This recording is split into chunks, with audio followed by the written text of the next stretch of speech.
Hey everyone, welcome to Color Acres. Today I'm making some Valentine cake pops.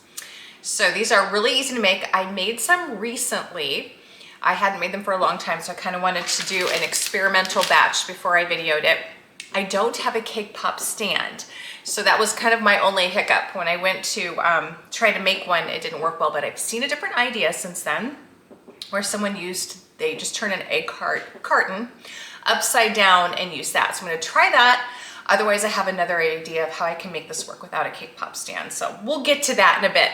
All you need to make these cake pops is a cake mix, whatever flavor you want, 1 tub of frosting, which you won't need the whole thing. And also some melting chocolates. I'm just using white. And some sprinkles or something to decorate if you want to decorate the cake pops. I am doing Valentine sprinkles, and the frosting came with some too, so I might just do a combination of these, we'll see. Also, I did a strawberry cake and pink frosting for Valentine's Day, although obviously the coating will be white since I got the white melting wafers, but the inside will be pink. So I think they're gonna be pretty cute. So first, you just want to bake your cake according to the directions on the box. I've already done that. I did that yesterday. So here's my strawberry cake. Now you can do this with your hands. I did last time, but this time I'm going to try using my mixer. We want to get this cake into some really fine crumbs. So you can use your hands, like I said, and when I did that, it worked really well. I'll take this off for a minute. It was just so messy. So if you're doing it with your hands, it also helps if you kind of roll it between your hands. We're trying to get it into just a really fine, crumbly. But I saw someone that used their KitchenAid and I thought, you know what, that would be so much less messy. So that's what we're going to try today. See if this really does work well. I don't remember what attachment they used, but I'm going to try the paddle attachment. Hopefully that works. Then once we get this into that nice fine crumble, then we'll be mixing in just enough frosting to be able to roll these into a nice ball that isn't crumbly and doesn't crack. So I'll show you what I mean as we get going. It usually takes, it won't take, like I said, the whole tub of frosting. Okay, put this back on. Let's see how this does. Fingers crossed that it works. Starting out on low, just when I'm like cake flying everywhere. I'm gonna turn it up just a little and see what happens. It's doing great, so yay. See if I can push it a little bit faster. Okay, I'm just gonna kind of see if we've got any big chunks left.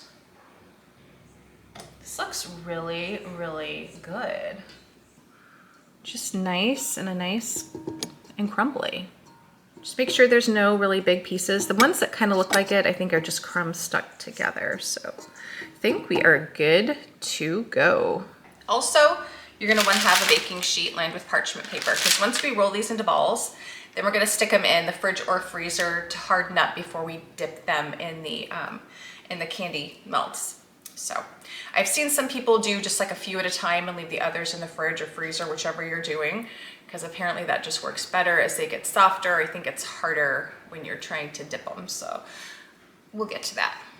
Next, we're gonna add in some frosting. I'm gonna start, and I'm gonna keep it in the mixer and just mix it that way. Again, you can do this with your hands, but this is way less messy. So I'll put start with like a 1/4 and then we'll add from there. I know we'll need more, but I just don't want to add too much right off the bat. So we'll just let this mix. Just gonna kind of see how well this is mixing in. All right, gonna add in some more. I think last time I did maybe a little more than half the tub. All right, this will probably do it. Turn it up a little. Perfect, okay. Now we're gonna roll it into a ball and show you what I mean. And you might wanna get a cookie scoop out for this so that you can measure them out a little more evenly.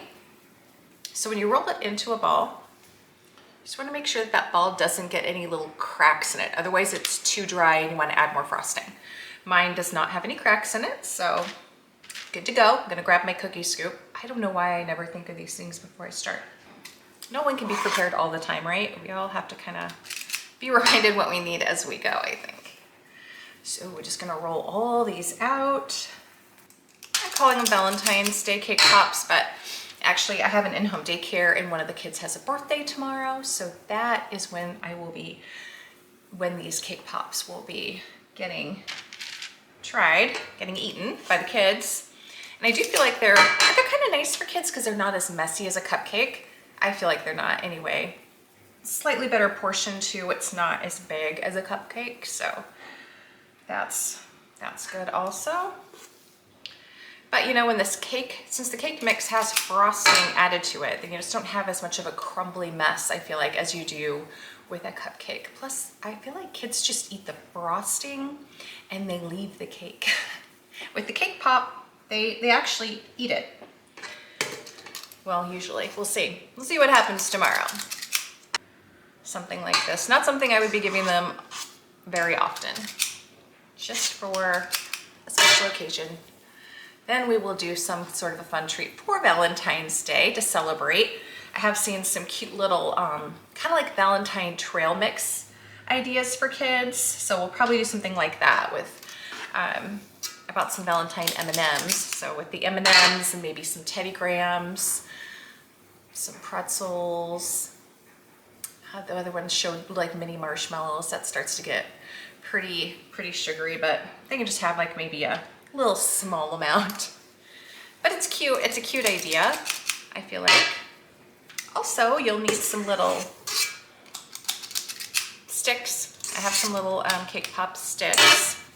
My other idea, if my little egg carton cake pop stand doesn't work, my other thought was to some people just do truffles, so those obviously don't have the stick in them.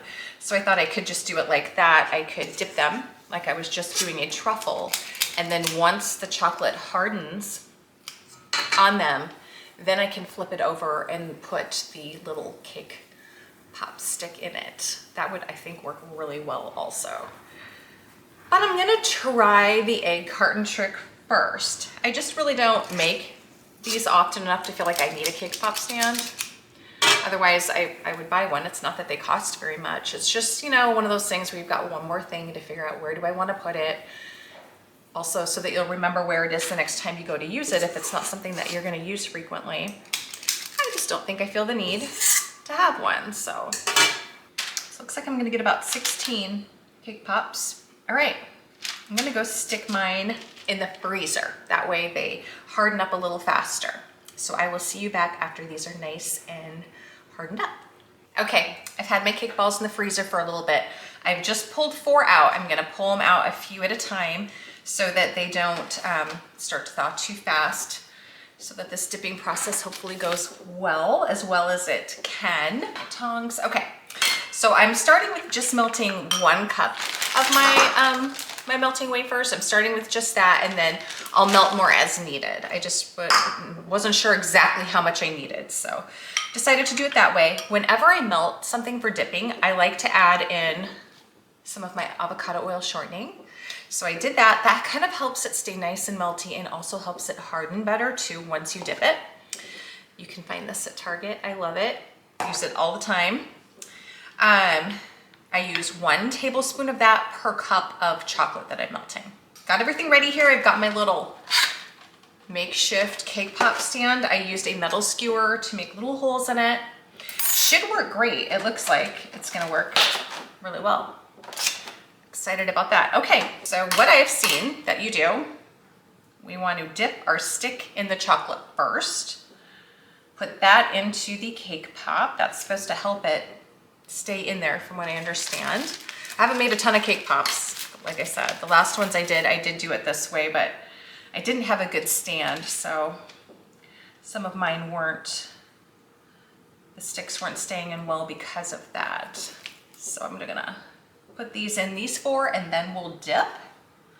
Give that just a little quick second to kind of set. Now I'm gonna stick it in my chocolate. Kind of swirl it around a little bit. All right.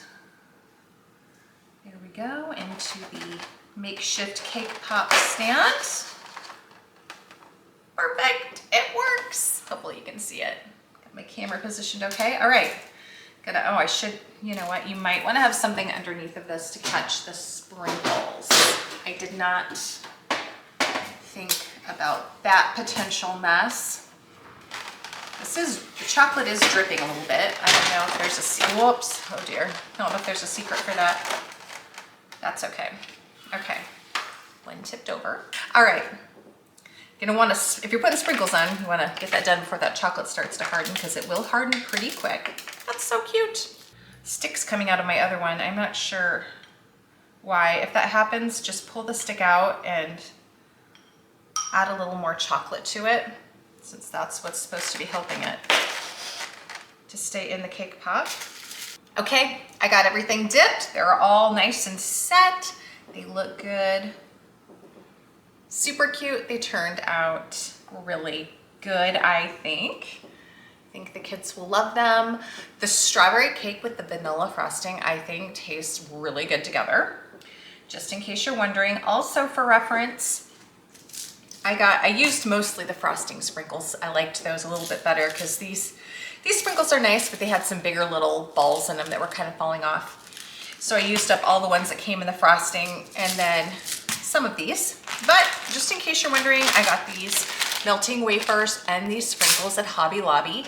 And apparently their cake stuff is 50% off all of the time. That's what the sign said. You know, they always have stuff on sale for 40 to 50% off, but the sign said that this stuff is always 50% off. So kind of a good place if you need some little cake making supplies, check out Hobby Lobby. Give these cake pops a try. They're just something cute, something different, and they really are simple, nice and kid-friendly. Thanks for watching. Be sure to hit the subscribe button if you're enjoying our videos and give us a like.